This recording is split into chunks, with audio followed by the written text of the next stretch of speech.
Halo, selamat datang di Durians di Taman Tekno. Kita akan ngebahas soal tanaman hias dan juga peralatannya, baik pot, cara merawat, media tanam atau soil, dan lain-lain seputar dunia tanaman hias. Malam ini gue langsung mau review sesuatu barang yang keren dari garasi gue. Apaan itu? Check this out baby. Ini dia nih, yang gue mau review malam ini. Bisa lihat ya, gue dapat endorse, dipercaya untuk mereview pot terakota keren buatan dan ownernya anak Lampung, lokal punya. So, support your local product. Ada 1, 2, 3, 4, 5, 6. Ini pot terakota buatan gerabah.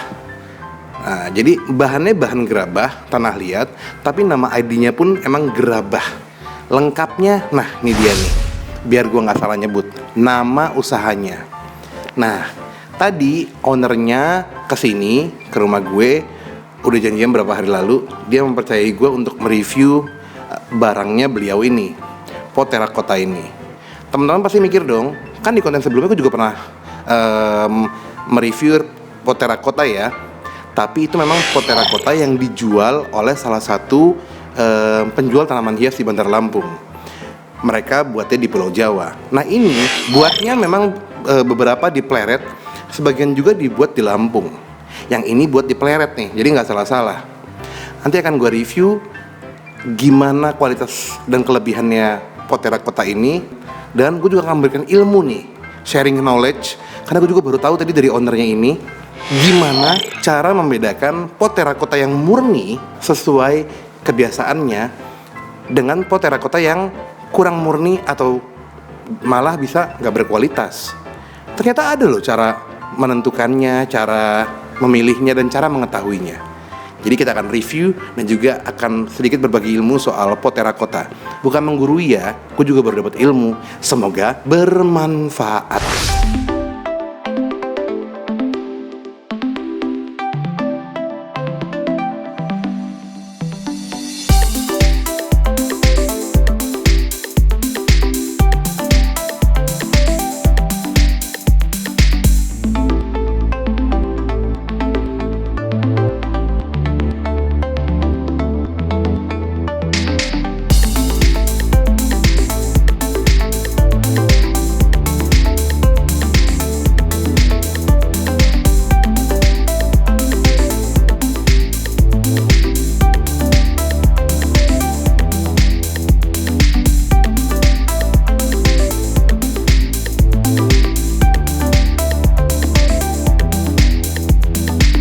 Yuk, kita mulai review ya.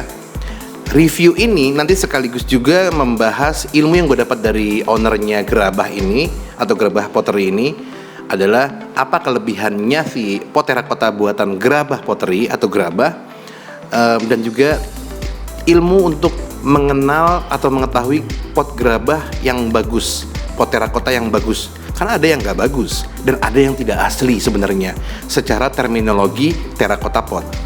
Yang pertama kelebihannya, ownernya klaim bahwa tanah liatnya ini adalah tanah liat yang dibuat dari Pleret di Jawa. Tanah liat di Lampung tentunya dengan tanah liat di Pleret itu beda jauh, beda banget.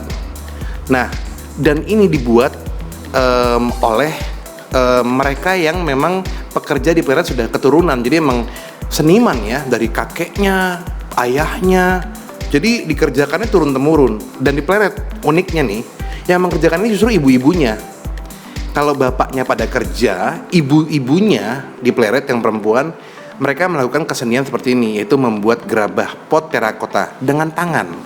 Jadi kelebihannya pot terakota ini dibuat limited edition. Jadi nggak pasaran. Kalau lu beli nggak akan pasaran. Kenapa?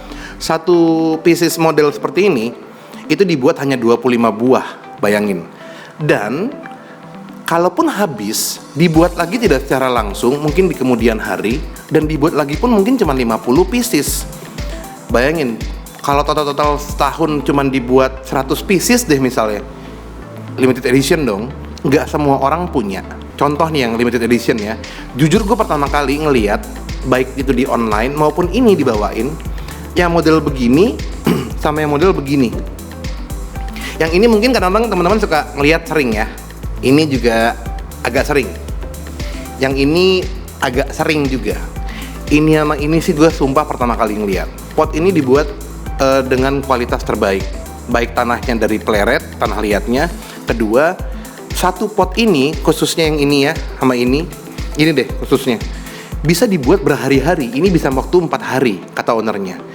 Bayangin, dengan waktu 4 hari, kenapa bisa 4 hari? Bikin bawahnya aja sehari, sampai kering. Bikin yang bawah ini nih, kan ada 2 model nih. 2 hari dikeringin lagi. Proses ketiga dan hari keempatnya adalah pengeringan dan finishing serta pembakaran. Bayangin tuh. Jadi ketahanannya kuat dan ketebalannya juga sangat tebal. Itu bedanya dengan pot terakota yang bukan palsu sih ya nggak murni deh. Kenapa ini disebut dan bisa diklaim dengan ownernya adalah pot terakota yang murni, bagus, real secara terminologi dan kebiasaan di dunia? Kan sebagai lambang pot tropikal ya, bergaya tropis. Kelebihannya pot terakotanya Gerabah Pottery ini atau Gerabah adalah dia tidak dicat. Percaya nggak lo? Lo kan suka beli ya yang namanya pot terakota tapi warnanya agak kemerahan. Malah ada yang warnanya kayak warna cat genteng. Merahnya itu merah tanah liat tapi mengkilat dan glossy. Jelek ya enggak. Cuman kalau lo radikal pengen koleksi pot terakota yang ini, gue mau yang asli nih, yang original nih, yang kayak di dunia punya, sesuai terminologinya, sesuai jalurnya gitu. Nah, ini adalah pot terakota yang dibuat tanpa dicat. Catat tuh. Karena kalau pot terakota dicat sebenarnya udah nggak pot terakota lagi secara kemurniannya. Ini murni. Jadi warnanya ini ownernya menjamin bahwa ini adalah tanah liat yang dibakar dengan panas tertentu, dengan waktu tertentu, hasilnya seperti ini, sempurna, perfecto. Nah, jadi teman-teman bisa lihat tuh, ini nggak dicat. Warnanya tidak terlalu merah. Kalau terlalu merah, tanda tanya tuh, jangan-jangan dicat. Atau tidak terlalu pucat, tanah liatnya berarti kurang bagus. Atau teknik pembuatannya dan pembakarannya, finishingnya juga kurang sempurna. Ini tanpa dicat, warnanya tidak terlalu tua, tidak terlalu muda atau pucat. Inilah ciri khas pot terakota yang bagus dan berkualitas serta murni. Ini sekaligus ilmu juga, sekaligus juga emang membuktikan bahwa pot terakotanya Gerabah Pottery ini berkualitas. Kata ownernya, untuk mencari pot terakota yang terbaik atau murni dan kualitasnya bagus, lo bisa centil seperti ini nih. Bunyinya nyaring ya. Tuh. Ya. Bunyi yang nyaring seperti ini, kata ownernya, ini juga nih buat gue dan buat lo. Ini menandakan bahwa pot terakotanya tidak ada retak dan ketebalannya serta finishingnya baik. Gue nggak mau ngomong sempurna ya, kalau sempurna itu punya Tuhan. Sedangkan kalau kita centil bunyinya mendem, dep atau pokoknya kurang nyaring, itu menandakan kata ownernya bahwa pot terakota tersebut diyakini hampir ada keretakan, bentuknya tidak presisi, ada tambalan. Nah, jadi pot terakota yang nyaring seperti ini hampir dipastikan tidak retak, ketebalannya pas, presisi, dan dia berkualitas tinggi. Oh, jadi ownernya Gerabah Pottery ingin mensosialisasikan nih kepada kita semua. Bukan dia sombong, tapi beneran.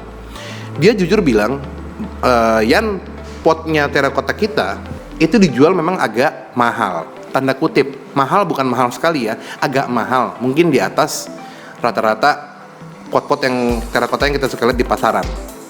Karena dia bilang, kalau gue bang mau bersaing seperti mereka, harga gue gituin, berarti gue jual rugi. Nggak sesuai dengan kualitas yang gue buat. Karena dia buatnya, kualitasnya, itu dijaga banget quality produknya. Baik dari bahannya, cara finishing, cara pembuatan, dan yang buat pengrajin gerabah dari Pleret langsung, Pulau Jawa. Pleret kan terkenal ya dengan kerajinan gerabahnya. Nah, jadi memang harganya agak tinggi. Ingat, bukan mahal banget. Enggak, cuma rata-rata dikit doang. Tapi ya itulah ya, memang kadang-kadang kita suka harus percaya bahwa harga itu nggak pernah bohong. Walaupun juga ada yang bohong, harganya mahal, kualitas rendah. Yang ini enggak.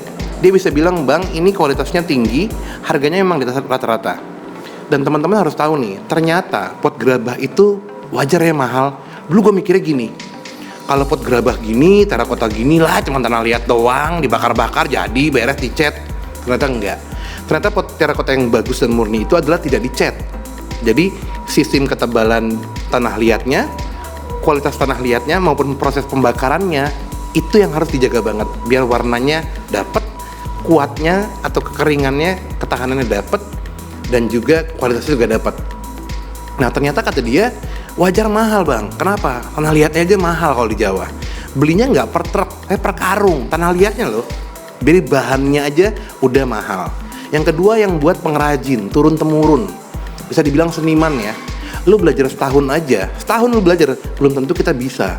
Karena memang membuat tanah liat ini atau membuat kesenian tanah liat khususnya pot memang memerlukan ilmu yang tinggi dan lama. Mungkin kayak kuliah ya 3-4 tahun. Kalau di jurusan seni rupa atau jurusan seni, ITB, ISI, dan lain-lain yang belajar seni, mungkin ada ya belajar buat kayak pengrajin pot gitu atau guci dan lain-lain. Bayangin mereka kuliah berapa tahun tuh. Nah kita mau nyoba-nyoba setahun mungkin kurang, kecuali kita cukup jenius ya. Nah jadi tanahnya mahal, yang buat juga pengrajinnya seniman. Dan yang ketiga, proses pembakarannya ternyata nggak murah loh. Gue tadi ngobrol ya, gue pikir tanah pot terakota mahal banget sih nyari untung, ternyata enggak. Setiap pembakaran pot terakota ini, ketika dibakar nih biar kering, ternyata membutuhkan biaya sekitar 1, sekian juta. Dari proses yang ngebakar jasanya, kayunya, bahan bakarnya. Jadi gue juga baru ngeh, dan lu juga harus tahu, ternyata kita harus, bukan harus lagi ya, wajib menghormati setiap pengrajin maupun penjual pot terakota yang berkualitas. Kenapa? Prosesnya mahal, mahal banget ternyata, dan wajar lah ya, harganya juga lumayan mahal. Jadi kita nggak bisa lagi menilai pot terakota gitu doang, pernah lihat murah, enggak, emang mahal. Nah kita harus support tuh produk lokal ya, pot terakota yang bagus, makanya akan gua review seperti ini. Nah lalu tambahan lagi nih ilmu buat kita dan juga buat gua sendiri sih sebenarnya. Pot terakotanya Gerabah ini juga disediakan untuk dijual secara partai besar. Jadi kalau lu pedagang tanaman hias, pedagang pot, lu bisa ngubungin langsung Instagramnya nih dia nih. Tuh, lengkap banget ya. Dia ada katalognya, ada informasi nomor teleponnya, bisa dihubungin langsung ya. Gue nggak share nomor teleponnya, di follow aja Instagramnya. Dan juga yang untuk penghobi tanaman hias biasa seperti gue yang cuma perlu pot 2 buah, 3 buah, 6 buah, 1 lusin, juga bisa ngubungin ke akun Instagram tersebut. Gitu deh. Nah, kalau dari gue dapat ilmu baru nih ngobrol-ngobrol dengan ownernya. Jadi pot terakota itu yang bunyi nyaring itu bagus, yang bagus itu sebenarnya tidak dicat, nggak ada retak, itu ternyata yang bagus. Dan kalau lu punya pot terakota, suka ada nih yang gerah. Kok pot terakota ini suka ada kayak berembun gitu sian, lumutan? Yes. Jadi pot terakota ini yang terakhir kelebihannya, lu bisa lihat. Ini dibuat memang berpori-pori bagus. Jadi kalau kita kasih media tanaman, kita siram, kena matahari, dia tidak menguap langsung ke udara airnya, tapi dia akan menguap dulu ke atau menempel ke media potnya ini.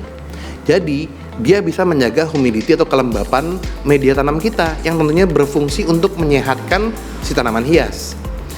Makanya kalau pot terakota ada lembab-lembab itu wajar, tuh namanya berarti dia keluar airnya atau uapnya melalui pori-pori tersebut.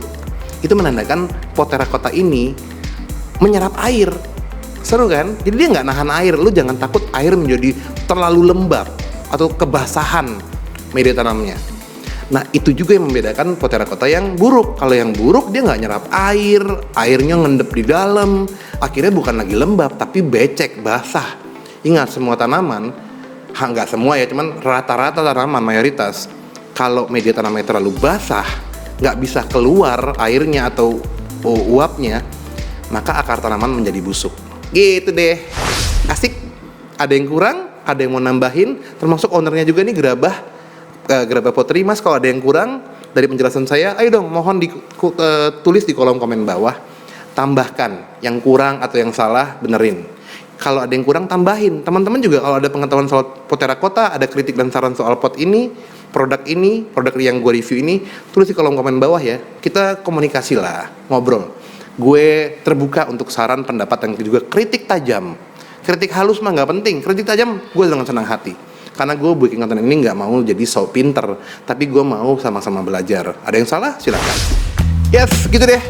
Kita akhirnya berakhir pada penghujung konten. Gue mau istirahat. Jangan lupa di subscribe kalau emang lu nganggep channel gue ini dan konten Taman Techno ini bermanfaat. Ya, mohon bantuan dong. Kalau subscribe teman-teman itu untungnya banyak. Untungnya buat gue adalah gue akan menjadi semangat untuk membuat konten-konten lain yang bermanfaat dan bisa berbagi ilmu dengan lu. Dan untungnya buat teman-teman, kalau udah subscribe gue channel Durian, setiap gue posting konten baru, lu pasti tahu. Ting ting, lonceng berbunyi.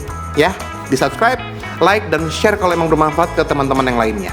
Ke keluarga juga boleh, ke pacar juga boleh, ke selingkuhan juga. Janganlah, jangan. Itu bahaya. Dan kalau mau ngobrol sama gue, mau bertanya-tanya lebih intens, bisa DM Instagram gue, ini dia. Nah, itu juga ada Instagram clothing store gue. Gue punya clothing store kecil-kecilan di rumah. Tapi berkualitas ya, premium. Gitu aja, salam Taman Techno, salam lestari, stay safe semuanya, sehat-sehat. Sekali lagi, big respect for Gerabah Pottery or Gerabah untuk endorsement pot terakotanya yang berkualitas tinggi ini dan juga ilmunya. Thank you mas. Dadah semuanya. Assalamualaikum. Cheers baby. Dadah. Teman-teman jangan lupa like and share ya, biar kami bisa umroh sekeluarga. Terima kasih.